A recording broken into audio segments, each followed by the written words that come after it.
Hello વિદ્યાર્થી મિત્રો, તમારું અમારી એમજે ક્લાસીસ ચેનલમાં ફરીથી હાર્દિક સ્વાગત છે। અત્યાર લગી આપણે ધોરણ 10 ના તમને વિડિયો મળી જશે, જે વિડિયોમાં તમારે મોસ્ટ ટાઈપી દાખલાઓ વિશે આપણે વાત કરી ચૂક્યા છીએ।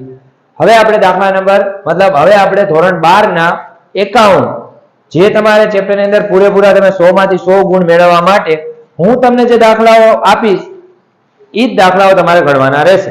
એનાથી એકે વધારાના દાખલા ગણવાના રહેતા નથી।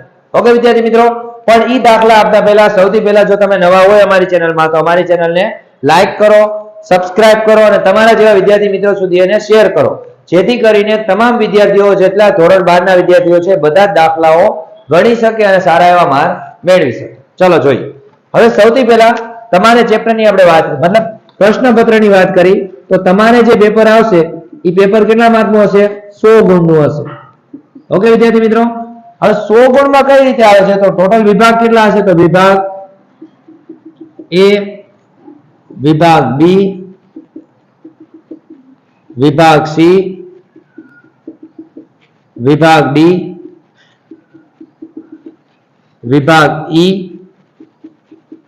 અને ત્યારબાદ છે વિભાગ F। ઓકે, આટલા વિભાગ હશે। જો આ વિભાગની અંદર ખાસ તમારે ધ્યાન શું રાખવાનું, તો તમારે જે પહેલો વિભાગ આવે છે વિભાગ A, તો A ની અંદર તમારે કેટલા હશે? તો 20 પ્રશ્નો હશે। તો 20 પ્રશ્નો કેટલા હશે? તો પ્રત્યેકના કેટલા ગુણ હશે?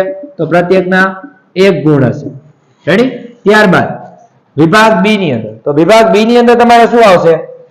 તો વિભાગ B ની અંદર તમારે આવશે 10 પ્રશ્નો, જેનો પ્રત્યેકનો કેટલો ગુણ હશે? તો પ્રત્યેકના 1 ગુણ હશે। ત્યારબાદ વિભાગ C ની વાત કરીએ તો વિભાગ C ની અંદર તમારે હશે કેટલા પ્રશ્નો? મતલબ તમારે એની અંદર ટોટલ 3 ગુણના પ્રશ્નો હશે, એટલે કે દરેકના કેટલા ગુણ હશે? તો દરેકના 3 ગુણ। પછી વિભાગ D ની અંદર દરેકના કેટલા ગુણ હશે? તો દરેકના હશે 4 ગુણ। વિભાગ E ની અંદર કેટલા હશે? તો દરેકના 8 ગુણ।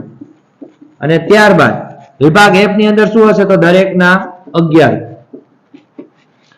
જો આ રીતે તમારે પેપર આખે આખું આવશે અને તમને એની અંદર અથવાનું પૂછાશે, અથવાનું તમારે કરવાનું રહેશે। તો વિભાગ A, B, C, D અને E ની અંદર અને F ની અંદર તમારે કેવા દાખલાઓ પૂછાશે એની આપણે વાત કરી। જો વિભાગ A અને B છે તો સૌથી પહેલા તમારે શું કરવાનું કે તમારી જે પાઠ્ય પુસ્તક છે, તમારી એકાઉન્ટની ચોપડી, એની અંદર ભાગ 1 અને ભાગ 2 ની અંદર તમારે સેક્શન A અને B મતલબ ટૂંકા પ્રશ્નો અને MCQ વાંચી લેવાના રહેશે। ત્યારબાદ જો એટલા તમારે થઈ જાય પછી તમારે અપેક્ષિત ની અંદર અથવા અસાઇનમેન્ટ ની અંદર આપેલા છે તો તમે એમાંથી પણ તૈયારી કરી શકો છો। હવે આપણે વાત કરી વિભાગ C ની અંદર, તો વિભાગ C માં કેવા દાખલાઓ પૂછાશે તો આપણે એની વાત કરીએ। ઓકે વિદ્યાર્થી મિત્રો, અને જે હું તમને કહું તમે તમારી નોટબુકમાં ઉતારી લેજો, એટલે નોટબુક સાથે લઈને બેસજો કે જેથી કરીને તમારે દાખલાઓ ગણતરી કરવામાં અને લખવામાં તકલીફ પડે નહીં। તો આપણે વિભાગ C ની વાત કરી કે એમાં તમારે કેવા દાખલાઓ હશે તો એની વાત કરીએ।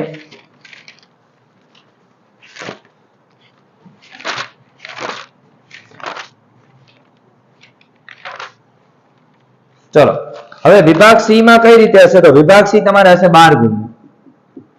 12 ગુણનો એટલે તમારે કેટલા દાખલા ગણવાના? 4 દાખલા ગણવાના રહેશે। હવે ઈ 4 દાખલામાં તમારે કઈ કઈ રીતે આવે છે તો આપણે જોઈએ। 31 થી તમારે 36 નંબર હશે। ઓકે, તો તમારે આટલા દાખલાઓમાંથી ટોટલ 4 દાખલા જ ગણવાના। હવે 4 દાખલામાં કયા કયા પ્રકરણ આવશે? મતલબ તો પ્રકરણ 1 જે ભાગ નંબર 1 માં હશે। ત્યારબાદ પછી આવશે તમારે પ્રકરણ નંબર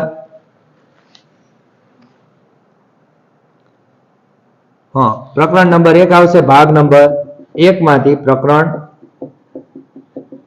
4 આવશે। ઓકે, ત્યારબાદ છે ભાગ નંબર 2 માંથી તમારે પૂછાશે। પેલા ભાગ નંબર 1 માં તમારે એક 7મું પ્રકરણ પણ આવશે, પ્રકરણ નંબર 7 જે છે વિસર્જન। ત્યારબાદ તમારે એક આવશે એના પછીનો દાખલો જે આવશે ભાગ નંબર 2 માં પ્રકરણ નંબર 2। ચલો ભાગ નંબર 2 માં પ્રકરણ નંબર 2 જે છે ડિબેન્ચરનું ચેપ્ટર। ઓકે વિદ્યાર્થી મિત્રો, હવે જો મારી વાત સાંભળો, આની અંદર તમારે મોસ્ટ ટાઈમથી કયા કયા ઉદાહરણો છે અને કયા કયા દાખલાઓ છે એના વિશે આપણે વાત કરી। તો સૌથી પહેલા તમે જોવા જાઓ તો ભાગ નંબર 1 માં પ્રકરણ 1 છે એ તમારે 3 ગુણનો હશે, જેમાંથી MCQ ને એક એક વાક્યના પણ હશે। તો તમારે શું કરવાનું છે? તો આની અંદર તમારે કયા કયા પ્રશ્નો પૂછાય છે તો એની આપણે વાત કરી। તો પહેલા આપણે ઉદાહરણની વાત કરીએ અને આટલા ઉદાહરણ તમારે ગણી જ નાખવાના। ઉદાહરણ નંબર 1, 2, 3, 4, 7, 8, 9 અને 11. આટલા ઉદાહરણો મોસ્ટ આઈએમપી છે. ત્યારબાદ દાખલો છે તો દાખલા નંબર 3 જેની અંદર 1 થી 11 દાખલાઓ છે. તો આ 1 થી 11 દાખલામાંથી જ કોઈ પણ એક દાખલો હશે. કાં તો તમને આ દાખલામાંથી પૂછાશે ને કાં તો તમને ઉદાહરણમાંથી પૂછાશે. મતલબ બે માંથી કોઈ પણ એક જગ્યાએ મતલબ બે માંથી કોઈ પણ એકમાંથી તમારે કરવાનું રહેશે. આ જોઈ તો બે લેવાના છે. હવે આપણે પ્રકરણ 4 જોઈએ તો પ્રકરણ 4 ની અંદર તમારે કેવા કેવા દાખલાઓ પૂછાશે તો એમાં પહેલા આપણે ઉદાહરણ જોઈ લઈએ. તો ઉદાહરણ નંબર 10 અને 6. ત્યારબાદ સ્વાધ્યાયની અંદર કયા દાખલાઓ હશે તો 5મો, 6મો, 7મો, 8મો અને 12મો. આટલા મોસ્ટ આઈએમપી દાખલા છે. આ દાખલાઓ કેવા છે ખબર છે? તો એની અંદર કાં તો તમને આમનોંધ વાળો એક દાખલો પૂછાય છે 10મું ઉદાહરણ છે અને કાં તો તમને એવા દાખલાઓ પૂછાશે કે જેની અંદર ત્યાગ ગોતવાનો હશે અથવા લાભ ગોતવાનો હશે. જે વારંવાર ત્યાગ અને લાભના દાખલાઓ વારંવાર પૂછાય છે. તો એમાં તમારે કોઈ વસ્તુ વિચારવાની જરૂર પડતી નથી. ચલો હવે એના પછી જોઈએ પ્રકરણ નંબર 7 જે છે વિસર્જનનું ચેપ્ટર. તો વિસર્જનના ચેપ્ટરમાંથી તમારે શું શું પૂછાશે તો એની વાત કરીએ તો પહેલા આપણે ઉદાહરણ જોઈ લઈએ. તો એમાં તમારે ઉદાહરણ કયા પૂછાશે તો એ જોઈએ આપણે. તો એની અંદર તમારે પહેલા ઉદાહરણની અંદર દાખલા નંબર 2, 4, 6 અને 11મો આ તમારે મોસ્ટ આઈએમપી છે. મતલબ આટલા ઉદાહરણો તમારે કરવાના રહેશે. હવે દાખલા નંબર સ્વાધ્યાયની અંદર કેવા હશે તો આપણે જોઈ લઈએ. સ્વાધ્યાયમાં દાખલા નંબર 3ના 4 મતલબ ચોથા નંબરનો છે. પછી દાખલા નંબર 7મા નંબરનો છે. ઓકે વિદ્યાર્થી મિત્રો. ત્યારબાદ ઓકે સોરી અહીંયા ચોથા નંબરનો 7મો દાખલો છે. ત્યારબાદ 5મો દાખલો છે એની અંદર આમ નોંધ હશે 2, 3, 4, 5મો, 7મો, 9મો, 11મો અને 12મો. ત્યારબાદ છઠ્ઠા દાખલામાંથી તમારે આવશે પહેલો, બીજો, ત્રીજો, 5મો અને 6. ઓકે વિદ્યાર્થી મિત્રો આ મોસ્ટ આઈએમપી છે. જો કાં તમને એક્ઝામ ની અંદર કાં તો આ દાખલો પૂછશે દાખલામાં શું હશે આમ નોંધ હશે. રેડી આમ નોંધ આ બે દાખલામાં છે મોસ્ટ આઈએમપી. તો 5મા છઠ્ઠા દાખલામાંથી આમ નોંધ કરી નાખજો. અથવા તમને થિયરી પૂછે તો થિયરીમાં કઈ કઈ થિયરી પૂછે તો તમને અંદર મોસ્ટ આઈએમપી થિયરી છે કે માલ મિલકત નિકાલ ખાતા વિશેની ટૂંક નોંધ લખો. અથવા તમને એવું પૂછી શકે કે વિસર્જનની પ્રથમ પદ્ધતિ અને બીજી પદ્ધતિનો તફાવત જણાવો. અથવા તમને એવું પૂછી શકે કે વિસર્જનની પદ્ધતિઓ જણાવો. એમાં પહેલી પદ્ધતિ છે કે અદાલતના હસ્તક્ષેપ સિવાય વિસર્જન અથવા અદાલત દ્વારા વિસર્જન. આ પણ પૂછાય છે. અને બીજું કે વિસર્જનની પદ્ધતિ. ઓકે વિસર્જનની વિધિ કઈ રીતની છે એ પણ પ્રશ્ન પૂછાઈ શકે છે. અને આ બધા મોસ્ટ આઈએમપી પ્રશ્નો છે જે વારંવાર પૂછાયેલા છે. હવે આપણે આના પછીના પ્રકરણની વાત કરી પ્રકરણ નંબર 2 જે છે ભાગ નંબર 2 ની અંદર ડિબેન્ચરનું ચેપ્ટર. હવે એમાંથી તમારે કયા મોસ્ટ આઈએમપી છે તો એના વિશે આપણે વાત કરી લઈએ. તો એમાં તમારે ઉદાહરણ જોઈ લઈએ આપણે પહેલા કયા કયા ઉદાહરણ તમારે પૂછાય છે. ચલો એની અંદર છે ઉદાહરણ નંબર 12, 13, 14, 15 અને 22. પછી 23 અને ત્યારબાદ છે 8મો અને 9મો. આ બધા છે ને તમારે શું છે દાખલાઓ છે અથવા ઉદાહરણો છે. તમારે આટલા ઉદાહરણો કરવાના રહેશે. જો આ જે એરિયા ને મોસ્ટ આઈએમપી છે તો તમે કરી શકો છો. આપણે 8, 9 પછી 12, 13, 14, 15, 22 અને 23 આટલા મોસ્ટ આઈએમપી છે. હવે દાખલા નંબર જોઈ સ્વાધ્યાયની અંદર તો કેવા આવશે તો સ્વાધ્યાયમાં દાખલા નંબર 15મો, 16મો, 17મો, ત્યારબાદ 18મો છે, ત્યારબાદ છે 11મો, 25મો સોરી 18મો પછી 25મો છે, ત્યારબાદ 26મો છે, 27મો છે અને 28મો છે. આટલા મોસ્ટ આઈએમપી દાખલાઓ છે. તો આ દાખલાઓ બધા તમારી નોટબુકમાં ઉતારી નાખજો. આનો સ્ક્રીનશોટ લઈ લેજો વિદ્યાર્થી મિત્રો. અને જો કાંઈ પણ પ્રકારનો ડાઉટ પડે તો તમે મને કોમેન્ટ્સમાં જણાવી શકો છો. હવે આપણે આના પછીના વાત કરીએ સેક્શન ડી. ધોરણ 12 ના વિભાગ ડી એકાઉન્ટનું પેપરમાં તમારે વિભાગ ડી માંથી કઈ રીતે પૂછાશે એના વિશે આપણે વાત કરી. વિભાગ ડી ની અંદર તમારે 37 થી 41મા નંબર સુધીના દાખલાઓ હશે. પ્રત્યેકના હશે 4 ગુણ એટલે કે 5 દાખલાઓ હશે જેમાંથી તમારે કેટલા દાખલા ગણવાના 3. હવે એ 5 દાખલાઓ કયા ચેપ્ટરમાં પૂછાશે એની વાત કરીએ તો ભાગ નંબર 1 માં પ્રકરણ નંબર 3, ભાગ નંબર 2 માં પ્રકરણ નંબર 4, 5 અને 6.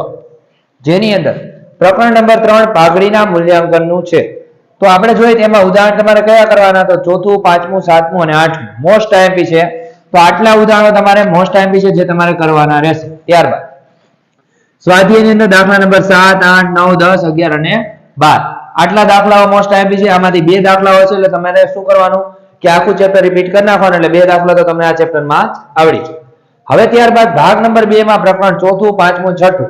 જો ચોથું ચેપ્ટર સાવ ઈઝી છે નાણાકીય પત્રકોનું વિશ્લેષણ. ઓકે, મતલબ નાણાકીય પત્રકો જે તમને આપેલા છે, તો એ પણ ચેપ્ટર ઈઝી છે. તો એની અંદર તમારે કયું આવશે ચોથા પ્રકરણમાં ભાગ નંબર 2 માં, એ યાદ રાખજો વિદ્યાર્થી મિત્રો.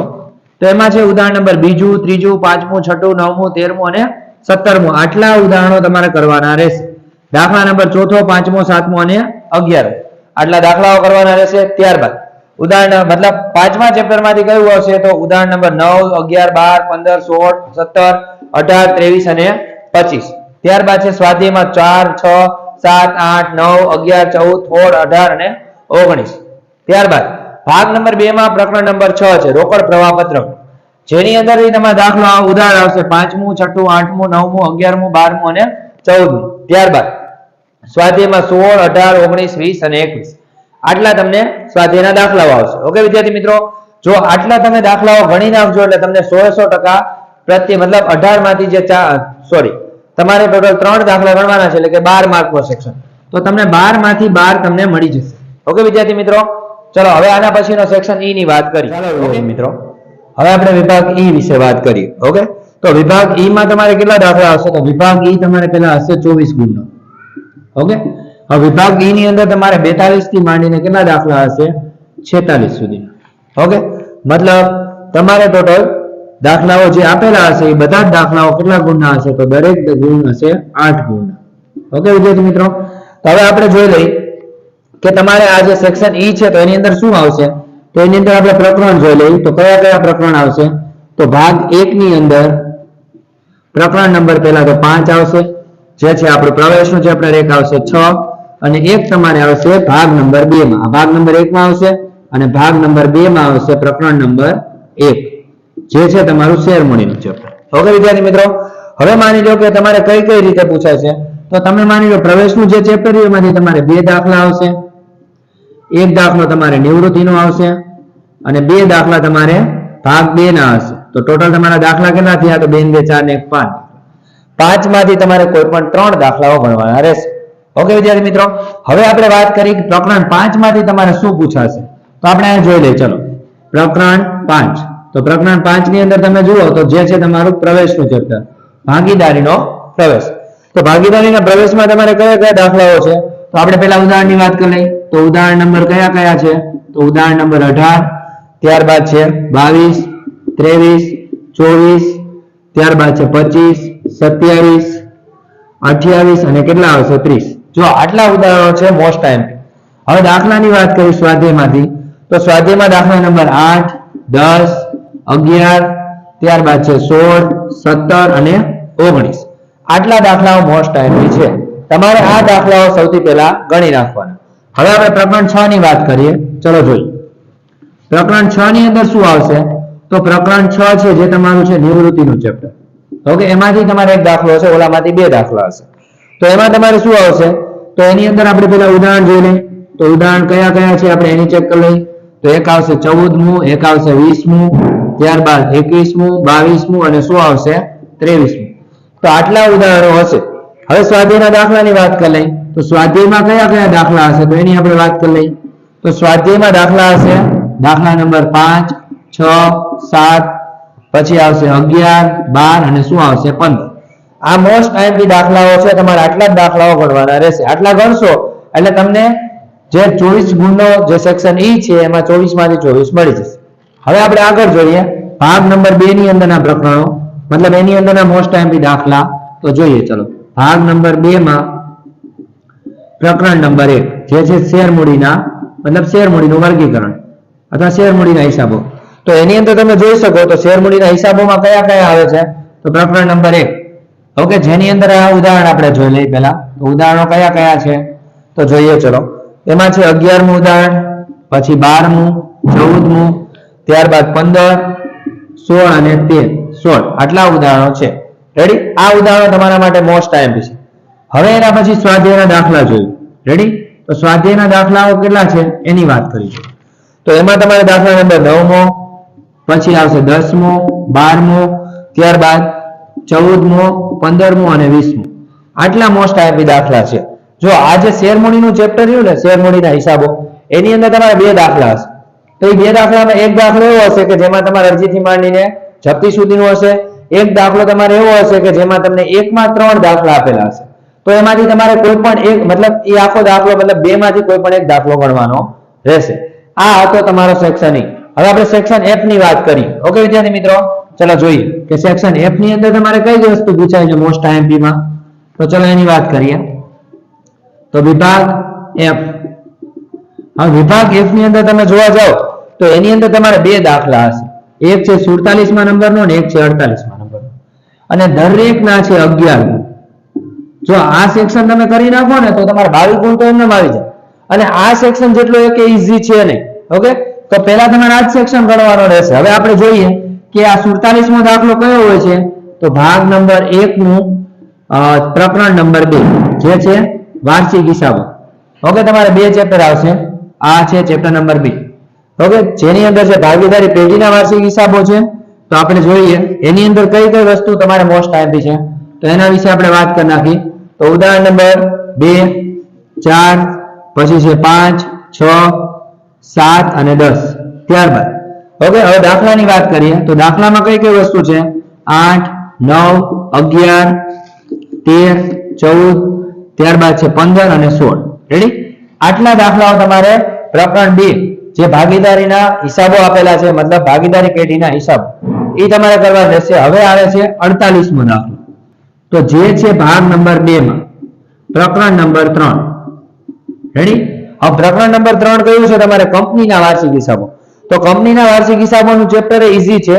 તો એમાંથી તમારે કઈ કઈ વસ્તુ પૂછાય છે, તો આમાંથી તમારે વધારે ભાગે જોવા જાવ ને તો 10મું, 14મું અને ત્યારબાદ આવશે સ્વાધ્યાયની અંદર દાખલા નંબર 9 અને કયો આવશે 10. તો આ 4 જ દાખલા તમારે કરવાના રહેશે, અને આ 4 ની બહારનો એક દાખલો હતો, તો આ 4 કરો એટલે 11 માર્ક તમને મળી જશે. ઓકે વિદ્યાર્થી મિત્રો, અને આટલા ઉદાહરણ તમારે જોવાના રહેશે, એના હવાલાઓ જોવાના રહેશે. અને બીજું ખાસ કરીને એ યાદ રાખજો વિદ્યાર્થી મિત્રો, આ તમને મોસ્ટ IMP દાખલાઓ થઈ જાય પછી તમને 2-3 વર્ષના જે બોર્ડના પેપરો પૂછાયેલા છે એનું તમારે સોલ્યુશન કરી નાખવાનું. દાખલા તરીકે 2023 માં, 2022 માં, 2021 માં, 2020 માં જેટલામાં તમારે બોર્ડના પેપરો પૂછાણા છે એનું તમારે એકવાર રિવિઝન કરી નાખવાનું. જો એ દાખલાઓ તમારે એમાંથી ઘણીવાર એવું બને છે કે બોર્ડના જે એક્ઝામમાં પૂછાયેલા દાખલાઓ ફરીથી પૂછે છે, તો આપણે એટલું ખાસ કરીને કરી નાખવાનું. જો આમાં તમે કંઈ પણ ડાઉટ પડે, ન સમજાય તો તમે મને કહી શકો છો. ઓકે વિદ્યાર્થી મિત્રો, તમે મને કોમેન્ટ્સમાં જણાવી શકો છો. ઓકે, જો તમે અમારી ચેનલમાં નવા હો વિદ્યાર્થી મિત્રો તો એને લાઈક કરો, શેર કરો અને સબસ્ક્રાઇબ કરો તમારા જેવા વિદ્યાર્થી મિત્રો સુધી. ઓકે વિદ્યાર્થી મિત્રો, જય હિન્દ, જય Bharat. Thank you so much.